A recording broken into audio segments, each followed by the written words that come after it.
Hello, everyone. It's a great honor to finish this wonderful conference. So, marketing, the shit that doesn't matter and the shit that does. 25, 30 minutes from me, and then I hope we'll have some decent questions and discussion. I'd like to start with the stuff that doesn't matter, and then I'd like to then transition to how we get out of this place that we've currently got ourselves into. But I'm not going to dwell on the negatives for too long, but let's just go through the stuff that you shouldn't worry about, because it's distracting you from your real job and the big challenges that we all face. And then we'll talk about how do we get out of that, okay? So the fuck stuff. Let's start with techno porn. We've always been, I think, the jackdaw discipline. We've always wanted to steal theories from other areas. For the last 4 or 5 years, we've become obsessed with technology. It's very hard to go to these events without sort of getting involved in VR, AI, Bitcoin type stuff. And that's lovely stuff, but it's fundamentally not relevant to almost every one of you in this room. It's interesting, but unless you can show me how VR has some relevance to you next year, why would you be wasting any of your minutes on it? You know, we have bigger fish to fry. You remember a couple of years ago, Pokemon Go turned up, and every fucking idiot lost their brain saying it was the future of marketing, yeah? Where's Pokemon Go now, right? It was a kid's game. And yet we had all these people saying it's the future of marketing. We're obsessed with fucking virtual reality, right? Strapping on headsets appears to be far more important than doing research or having a strategy. 3D printing just hangs around like a bad smell, you know what I mean? Like, what the fuck has 3D printing got to do with marketing? Bitcoin, yeah, and you know, blockchain. I mean, these are things that we all talk about now as if they have some relevance. What are you worrying about? You should be worrying about next year, yeah? You should be worrying about 2019. 2018 is over from a strategy point of view. All that's happening now is execution. You should be planning your strategy for 2019. And unless virtual reality, machine learning, AI, Bitcoin, blockchain, and 3D printing have a massive impact on your market next year, and I'll give you a clue, they don't, put them down and go back to fucking work, yeah? We have lots to do, yeah? Our companies need us, and they don't need us strapped into a VR headset looking at fake Bitcoins. So, I think techno porn gets in the way. The next thing is we're obsessed with death in marketing. We have this morbid obsession with saying that everything is dead. Have you not noticed? It's a bit funereal to work in marketing at the moment, right? Let me give you some examples. Let me give you bigger examples than that. You'll notice there's sort of a death theme everywhere. Stuff like this. Print newspapers aren't just dying, they're dying faster than you think. Yeah? Shelley Palmer, writing nonsense in Advertising Age. TV may actually die soon. It's literally going to fucking die, yeah? TV's dead, apparently. 2017 was the year that Twitter either learns to thrive or dies, yeah? One or the other. There's nothing in the middle. Tough shit for all of you people who work in advertising, because fucking Forrester, you should know better than this, right? The end of advertising as we know it, yeah? Advertising's dead. Branding, also fucking dead, apparently. Marketing, it's also dead. Tough shit, Russell. This fucking conference is totally pointless because the whole of marketing's fucking dead, right? According to the Harvard Business Review. Oh, the CMO, you're also fucked as well, apparently. You're dead. If you're not dead, you're dying. Big problem here, because if you look at this, you'll find that everybody panic. Market segmentation is dead. There's no more segmentation and targeting. That's a massive problem because we can't do any target marketing anymore. And that's really problematic because we can't do mass marketing either because that's dead as well. Yeah? Fucking hell. So why is this obsession with death entirely and utterly stupid? Yeah? It's stupid because in the end, it takes time for stuff to happen. The fucking TV's not dying, for God's sake. It will never die. It will never die. And if you study the history of marketing for longer than 3 seconds, you'll discover that our history is not filled with death. It's filled with evolution and change. Death rarely happens in media or marketing. For the old fuckers in the room like this is what disruption used to look like, right? This is an electrical sex tool, right? No, it's not. It's a VHS video recorder, okay? And in 1976, the VHS video recorder was launched into Australia. And I haven't got the UK data, but it will look very similar. When the VHS recorder landed into Australia, guess what happened to cinema, both box office and actual number of people who went to the cinema? Well, no surprise, right? it destroyed cinema attendances, because why would you drive to a cinema, pay more money, sit with strangers when you could sit at home and watch movies in the comfort of your own home? Clearly, VHS killed cinema. Except it fucking didn't. This chart is the wrong way round. This is not the real data. You want to see what really happened to cinema when VHS arrived? This is what happened to cinema. Yeah? And cinema continues to be successful. Had its best decade in the last decade. This is how media really works. If you stop writing stupid fucking articles and look at history, we learn to live together. We blend together. Nothing actually dies. And also, because we take tiny little incremental lines over 2 years, voice, right? And we extrapolate them into complete and utter madness. Let me demonstrate, right? In 1977, the year that Elvis, the king of rock and roll, died, there were only 170 Elvis impersonators in the world, registered Elvis impersonators. There were a few cowboys, I'm sure, but there were 170 registered Elvis impersonators. By the turn of the century, that number had grown to 85,000 Elvis impersonators. Now, if we take that growth over that period of time, if we apply an extrapolation estimation calculation, which I don't understand, but somebody smart gave it to me, and we apply it to that growth and extrapolate out, I have some terrible fucking news for everyone. This is the global population looking forward to 2050, and this is the prevalence, according to the formula, of Elvis impersonators.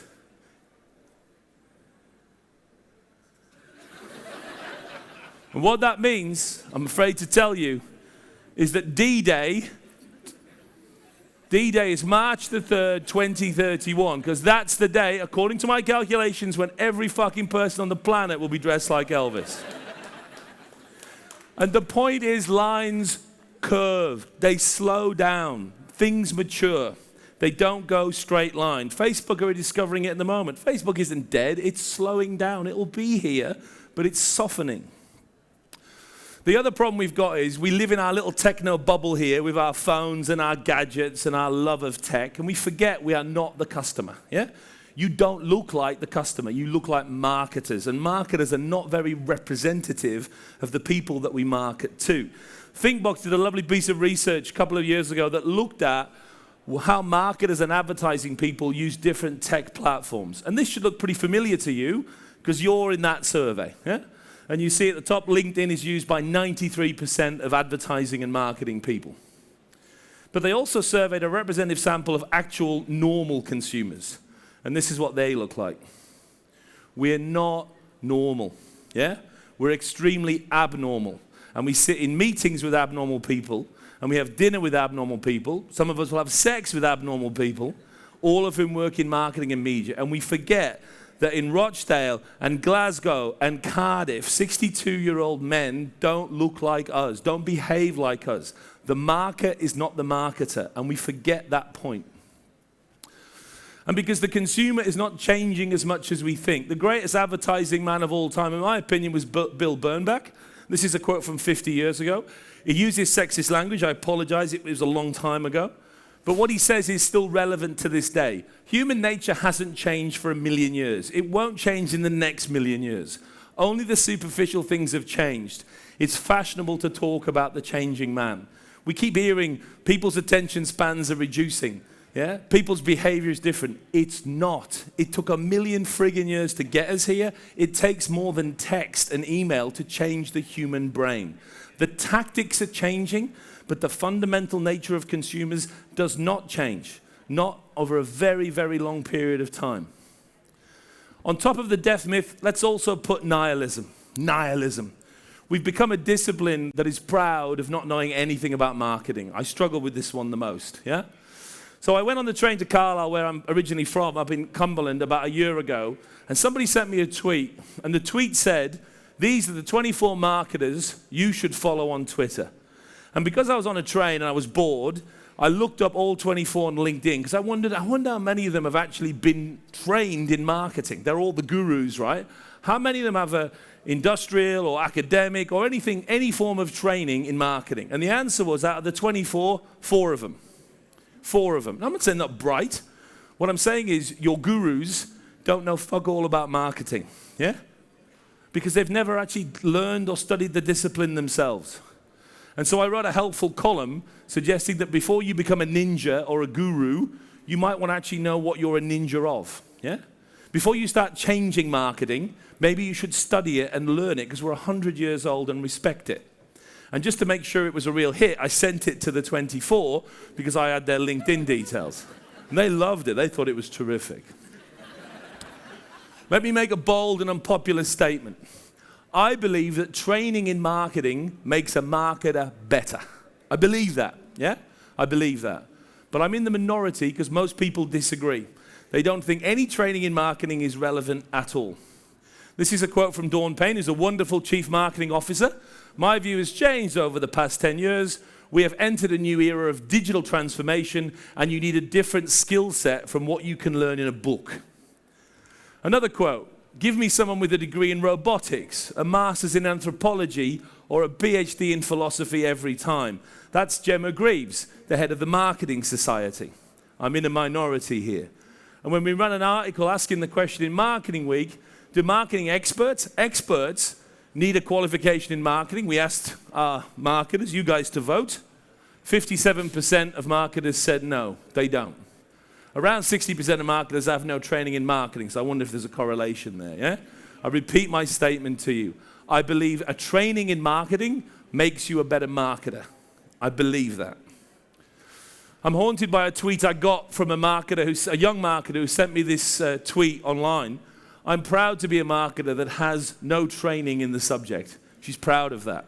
This is the discipline we've become, yeah? Philistines. I know, this is a difficult message, right? I'm a marketing professor. I teach, as part of my living, so I'm bound to think this, right? I offer an online mini MBA, which has got stunning customer satisfaction scores and is fantastically popular among the people that do the course, right? Clearly, I have a dog in this hunt. But nonetheless, I believe that marketers are better when they've been trained in marketing. And finally, brand purpose. Let's talk a little bit about brand purpose. What a load of fucking nonsense brand purpose is, yeah? Have you noticed recently all these companies doing all this weird stuff? So Starbucks started writing on the side of Starbucks cups messages about racial equality when they were giving you your cappuccino in New York. Kendall Jenner solved racial problems and disharmony by wearing clothes and stuff and drinking Pepsi. Heineken had a beautiful ad in which people came together and discussed their differences over a beer. Possibly Heineken, who knows? It wasn't really clear, yeah? Brands are suddenly messing around with societal things. Now, why are they doing that? It's because their positionings have disappeared and they've adopted complete BS statements of societal mission. Starbucks hasn't got a brand position anymore. It has a mission. And the mission is to inspire and nurture the human spirit, one cup, one neighborhood at a time. Nothing about coffee there, inspiring and nurturing the human spirit. Pepsi did this stupid campaign with Kendall Jenner because they were trying to project a global message of unity, peace, and understanding. And Heineken no longer brews beer. Its corporate purpose is to brew a better world. Well, let's make it clear. I support marriage equality. I support all forms of animal, human rights, and everything else. These corporations need to stay out of it. Let me show you why. Let me just be unpopular and unsexy and show you what a joke, a total joke, brand purpose is. Let's start with the fact that there's no fucking differentiation between any of it. Let's play brand purpose bingo. Here on the right-hand side, you'll see a wide collection of different brands that all have a super cool brand purpose. I'm going to read the brand purposes to you. I'd like you to tell me which brand and which purpose statement. Let's make today great. Inspire moments of optimism. Get more out of today. Inspire the human spirit. Make everyday life better. Create a more positive future. Okay? Anyone? Here's the answer. Look, I don't fucking know either. They're all the same, right? Aren't they? What happened to differentiation? What happened to authenticity? What happened to brand heritage in this era of brand purpose? We threw it out the fucking window. Here's another problem. It's all total fucking bullshit. Here's, do you remember the brand purpose of Starbucks? Inspiring and nurturing the human spirit, one person, one cup, and one neighborhood at a time. I've got a great tactic for Starbucks to deliver that brand purpose. Pay your fucking tax. Pay it. Pay it. Pay it.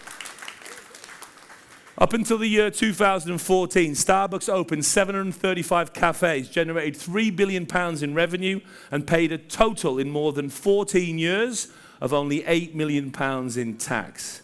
Pay your fucking tax. Yeah? Partly because it pays for hospitals and schools, but because your fucking brand purpose is to support communities. How you support communities is paying your tax. They have paid more recently because the government made them. This is Tim Cook, the CEO of Apple. He's a lovely person. On Martin Luther King Day, he put some nice gloves on and he went and dug holes to help communities by building underprivileged housing. That happened to be the same day that over in Ireland, they agreed to pay back $15 billion of tax they hadn't paid that they owed the European Union. Another tip for Mr. Cook, take your fucking gloves off and go back to work and just pay your tax. It's a lot more helpful for underprivileged communities. It's bullshit. It's all bullshit. There are exceptions. Now, let me be clear what I'm telling you. I make a lot of money, I'll be honest with you. If my accountant said to me, listen, Mark, I found a way for you to they're doing nothing illegal here. We found a way for you to pay no tax next year. Would I say to the accountant, and he says to me, it's legal, it's completely above board, but you'll avoid all tax. We're going to funnel all your earnings through Luxembourg, zero tax. I paid £400,000 in tax last year. If the accountant said that to me, am I telling you, I'd say, listen, I believe in paying tax. I'm sorry, I'm not interested in that. Fuck you, I would take that deal, right, in a heartbeat. But then I wouldn't stand on this stage and pretend to be a socialist, pretend to give a shit about hospitals, pretend to get my gloves on and dig holes. I would stay silent. The issue isn't not paying tax. It's legal, they're doing the right thing. It's talking bullshit about corporate purpose while back in the room there, they're not backing it up. It's not consistent. There are exceptions. You know this famous story. It won every advertising award last year, literally everything. Fearless Girl. State Street Global Advisors, a bank that believes in the US in only investing in companies that have equal representation of women, built this beautiful bronze statue of an 8-year-old girl, and she's facing off the Wall Street Bull. And the message is very simple, and the CEO of State Street made it very clear. Today we are calling on companies to take concrete steps to increase gender diversity on their boards, or we won't invest in them. The most awarded campaign in the world last year. Fantastic, fantastic. One small fucking problem. State Street had to pay $28 million in December to the US government because all the women and the people of color in that company were being paid less than the white men. It's fucking bullshit. Nice statue. The problem with brand purpose is it distracts us from the real job. There's an opportunity cost in wasting our time with this nonsense. And the opportunity cost is we ignore brand awareness, we ignore distinctiveness, brand image, and getting the practical jobs done. Last week, Dropbox and Spotify both applied for IPOs. They're going to float at some point. And in those files, if you read through them, they actually contain the brand positionings of both companies. Guess how they're positioned right now? Spotify is going to unlock the potential of human creativity, yeah? And that makes sense, right? You've all got Spotify on your computer. You open it in the morning, not to listen to Madonna. No, no, no. You open Spotify to unlock the potential of human creativity. And most of you have Dropbox on your computer. And I know why you've got Dropbox on your computer. You've got it because you want to unleash the world's creative energy. Fuck me. Let's be honest. Let's be honest. Marketers are ashamed to be marketers. They're ashamed to satisfy customers. They're ashamed to make good products. Yeah? They're ashamed to make money. They'd rather do something more important with their time. I'm not ashamed to make money. I'm not ashamed to satisfy customers. I think it's a worthwhile pursuit. That's why I became a marketer. It's very hard to go to a dinner party in West London, and when someone asks you what you do and you work at Pepsi, you say, oh, I sell sugared beverages. It's much easier to be able to say, oh, I don't sell sugared beverages. I promote unity and understanding around the world. Equally, it's very hard to say you sell beer if you work for Heineken, but I don't sell beer anymore. I'm brewing a better world. And very hard to say my job at Starbucks is to sell really nice caffeinated beverages. Much more politically correct to say I inspire the human spirit. Yeah? We've become embarrassed to do our job, embarrassed to be marketers. Last one. Digital, let's talk about it. There are a couple of problems with digital marketing, okay?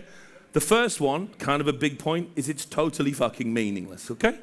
So we've got radio and outdoor and newspaper, all those horrible traditional tools. Let me show you how traditional they are. In the United Kingdom last year, guess how many people listened to the radio digitally? 44%. We're about a year away from it being a majority digital pursuit. You're going to add radio now into the digital toolkit. Outdoor, the original, most traditional medium. JC Deckout now is more than 50% digital in this country. It's more digital than non-digital. Shall we add outdoor now into the mix? Newspapers. I don't know a newspaper that doesn't make more money from digital subscriptions than it does from newsprint. So what do you want to do? You want to add these to the list, or do you want to accept something else? The D word makes no fucking sense. Everything is digital. So why do we keep saying it? It's also dumb.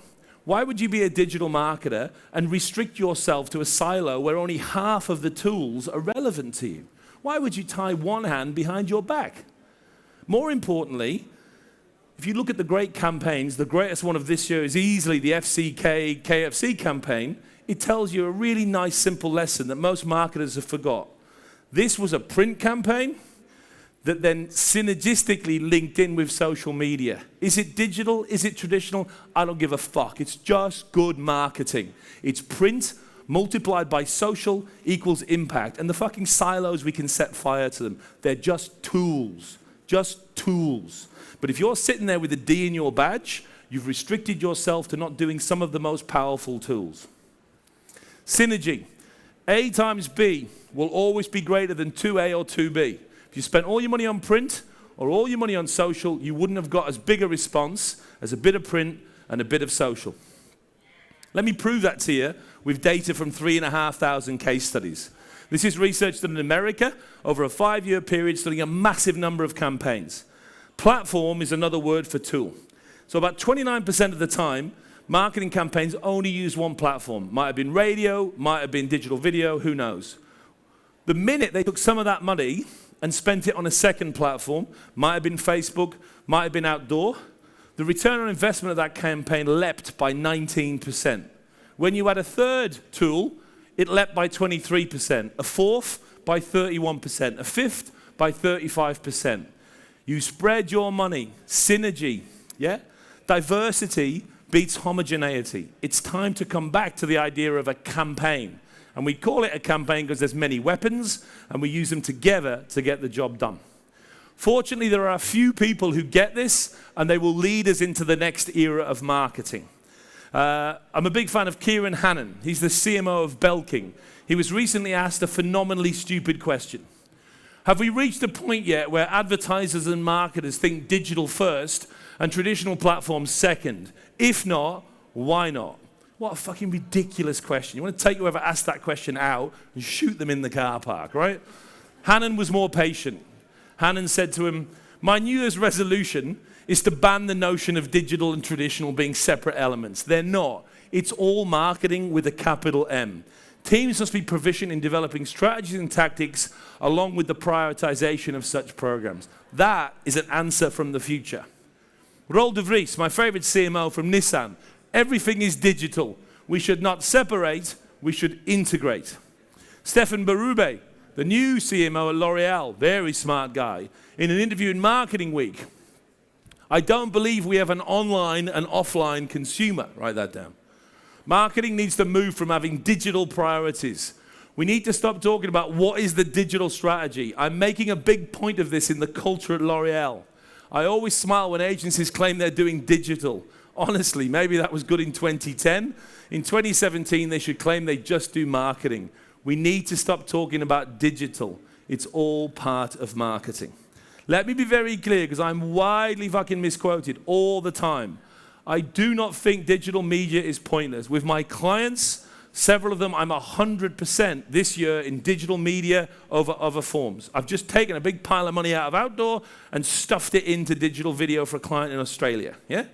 I don't think it's pointless. I do think it's oversold, and I do think it's been overused by many clients. The proof came out yesterday in the Radio Center research, the biggest piece of research that's been done in this country for a very long time. They asked a representative sample of marketers spending big budgets and agencies how they perceive the different channels, and they scored them on 13 different criteria, yeah? TV, online video, social media, these are perceived to be the strongest media. But then they did a massive study of lots of secondary data to look at what really are the strongest media across about 100 different studies. And what emerges is something that may not surprise you. There are certain media that are underrepresented. Radio, newspapers, magazines, and direct mail. Strong in reality, perceived to be weak by most marketers. And there's certain media that are the opposite. Social media and online video, perceived to be strong, but actually weak. Still good tools. We've overvalenced digital. We've fallen in love with the hot stuff. So, digital marketers, I know you're out there. About 40% of the people in the room, you're a digital marketer. Let me be very clear. I love you. I love you. But we got to talk about your name. You need to come with me now out of that fucking dark silo. You need to come and learn about TV and radio and outdoor. They're all digital now anyway. And you need to become a true master of tactics. And once we've done that, I'm going to take you upstairs to a place we call strategy. The D word makes you look like a tactical buffoon. Yeah? You're a marketer.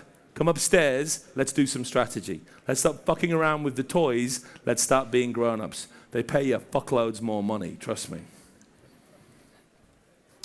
One final point about this. You know that email I got about these are the most famous marketers you should follow, and only 4 of them had training. Guess how many of the 24 worked in communications? All of them. That's very important too. We've become obsessed with communications. Communications is about 5 to 8% of the marketing challenge. The other 95% is other stuff. But somehow now all we talk about is comms. There are always 3 steps in good marketing. First, we diagnose what's going on. Second, we develop a strategy. Strategy has got nothing to do with tactics. Nothing. Yeah? It's cold and it's blue and it's been the same for more than 2,000 years. And then finally, the tactics deliver on the strategy.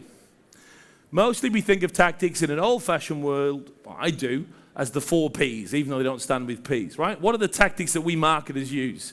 Sure, communications, distribution channels, the product itself, and pricing. They're all equally important. And a good marketing plan, at least the ones I've seen over the years, they normally do a pretty good diagnosis, clear strategy, good tactical delivery, and we all make money. But that's not what's been happening.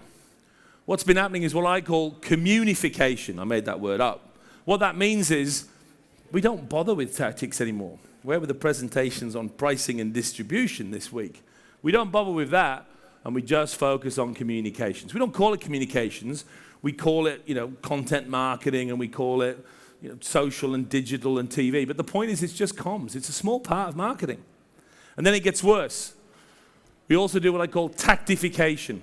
In most companies in this country, there's no fucking strategy anymore. There's just tactics, and mostly just comms. We've lost the ability to build a strategy. And it's just ultimately communications. I have a good way to find this out, to see if you're guilty of this. Take your advertising agency and ask them, hey, what do you think of our strategy? Now, because of your advertising agency, they have loyal partners, and lying shit sometimes as well, they're going to say, oh, fuck, mate, it's impressive. It's an impressive strategy. Proud to work for you. It's impressive. What are you laughing at? It's impressive strategy. Very clear. Very, very, very clear I am. So then you have to apply the truth serum, which is often otherwise referred to in some cultures as large amounts of beer, okay? Agency men and women have many talents, but drinking large amounts of ale is not one of them. So you inject 7, 8, perhaps 9 pints of beer into them, and then you repeat the question. And you say to them again, how's our strategy? And you get to the truth. What fucking strategy, yeah? It's a joke. This is what I hear from your agencies when you're not there.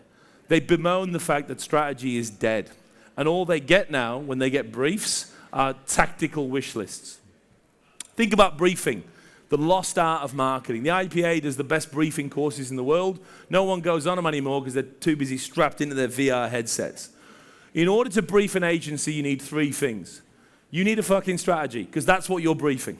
Second, you need to know that your tactical ideas are shit, yeah? That's why you hired an agency. We're clients. Our ideas are bad. You've got these amazing creative people and you're giving them shit ideas. And finally, you have to know how to brief. It's a skill. How do you learn how to brief? You get trained in fucking briefing. Not by people from me. I don't have any skills in briefing. From people at the IPA who run courses. And we stop being nihilists about it and we start training ourselves again. There's two kinds of briefing in this country, yeah? You turn up and you go, I got 400 grand. What can we do with that, right? That's the first kind of shit brief, right? The second brief, which is even worse, is you turn up with this agency and you start sketching ideas on the wall. There's a monkey and there's a guy here and he says this and she says that. Can you do that for me, right? And you reduce this shit tactical idea to people who have genuinely creative talent. Learn to brief. So, that's what I like to call the fuck mess we're in. Let's try and get out of the fuck mess with my last 5 minutes and suggest how we might solve some of these problems. Because we need to solve them quick because we're getting to be a bit of a joke in the rest of the company.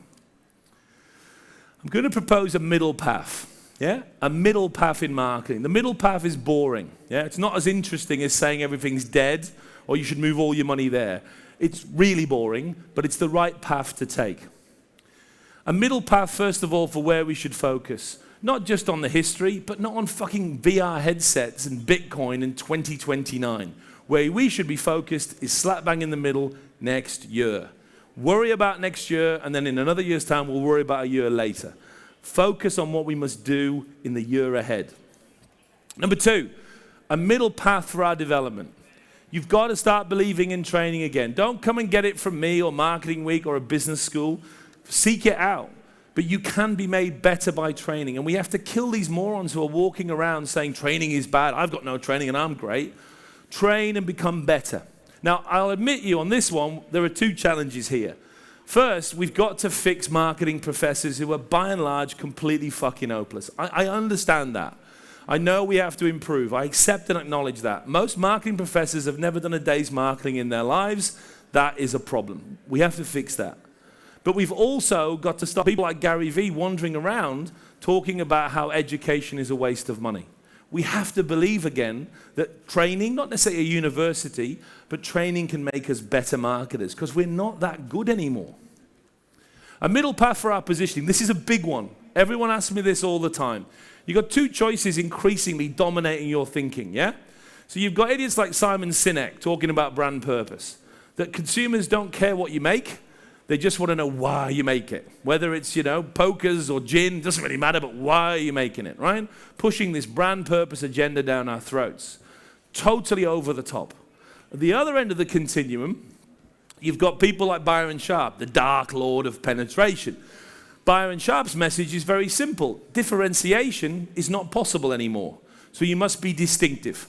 Starbucks certainly isn't inspiring the human spirit. It's a combination of distinctive assets that combined together own some certain mental links in the customer's mind. They're both wrong. There's a middle path, brand meaning. Now, I'm not saying that's the right answer for Starbucks. I do like Starbucks as a product. For me, I'd say it's American, it's on the go, and it's superior. And that's a sample of one. But my point is Starbucks is not just green and a cup shape, but it's also not restoring the communities of the world. There's somewhere in the middle between these 2 points. Symbolic, differentiated, valuable brand meaning. And we seem to have lost that plot, and we're trapped between these two extremes. Targeting, same challenge. The Dark Lord of Penetration tells us we must do sophisticated mass marketing. Go after everyone, which is also why he doesn't believe in differentiation, because he's fucking going after everyone.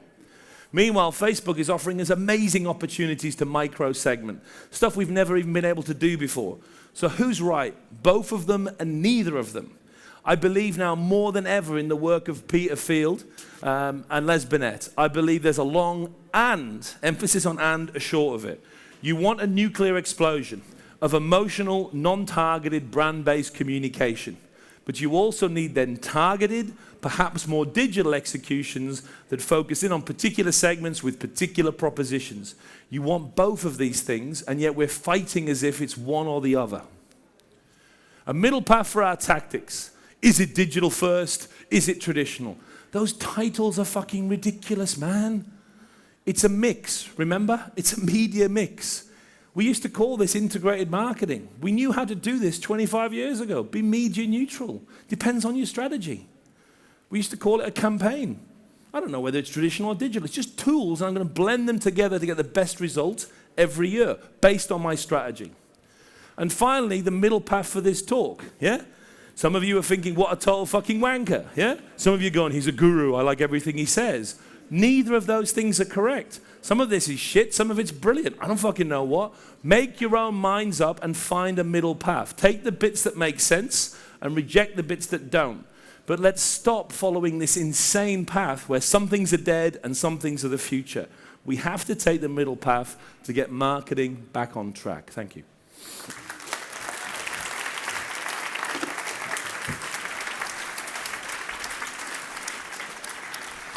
I need the mic. Sorry, mate. I can't read it yet. A manifesto to make marketing great again. Let's do 3 first. It's not a question. Let's do 3 last.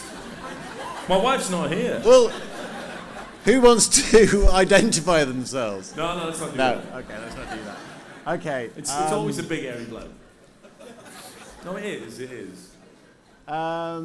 Let me go to the second question first. If you had a new job as a marketing director starting on Monday, what would be your first 100 days to get the department up to your standards? Ooh, what a tempting question.